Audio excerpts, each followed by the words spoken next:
Bienvenue sur la chaîne Interprétation biblique du Coran.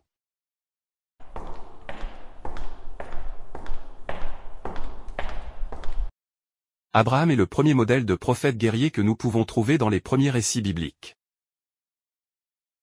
La bataille dont Abraham était le héros est consignée dans le chapitre 14 de la Genèse. Dans ce récit relevant de la Torah, le verset 20 du chapitre 14 nous révèle que la victoire remportée par Abraham contre une coalition de 4 rois était une victoire d'Abraham sur ses oppresseurs. Il s'agit là d'une coalition composée des 4 rois cités ci-après. Kedorlaomé, roi d'Élam. Arioch, roi d'Élassar. Tidal, roi de Gihom. Et Amraphel, roi de Shinéar.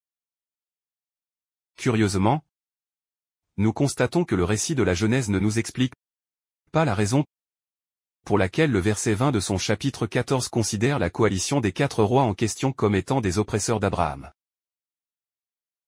Faisant partie de la tradition israélite, les péripéties de cette bataille remportée par Abraham sont également relatées dans une version relativement différente, mais plus élaborée et plus édifiante, dans les légendes juives.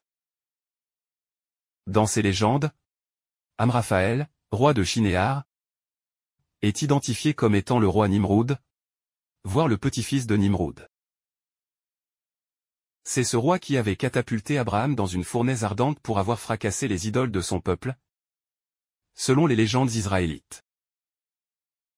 Quant à Kedorlaomé, roi d'Élam, il est identifié comme étant initialement le général du roi Nimroud.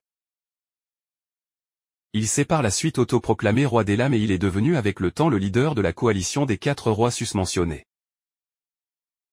Le récit de la mise d'Abraham au milieu de la fournaise ardente est repris dans le discours coranique, plus particulièrement dans le segment allant du verset 51 au verset 75 de la sourate Les Prophètes.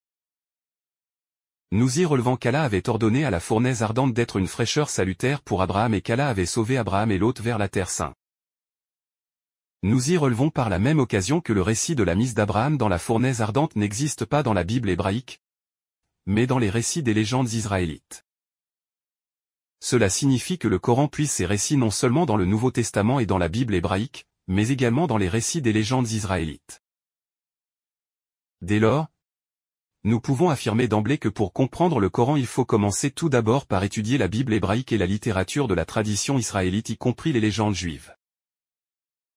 D'une façon générale, la tradition israélite comprend le Nouveau Testament comme produit israélite, la Bible hébraïque, le Midrash, le Talmud, la Kabbale et le Zohar. À diverses occasions, le Coran évoque ces références de ces sources juives de façon laconique, elliptique, furtive, énigmatique et allusive. Le Coran ne devrait-il pas être facilement accessible à la lecture et à la compréhension de tout un chacun? Peut-être que, de votre lecture et de vos réflexions jaillisse de la lumière. Notre rendez-vous se renouvelle à la prochaine édition. À la prochaine, les amis.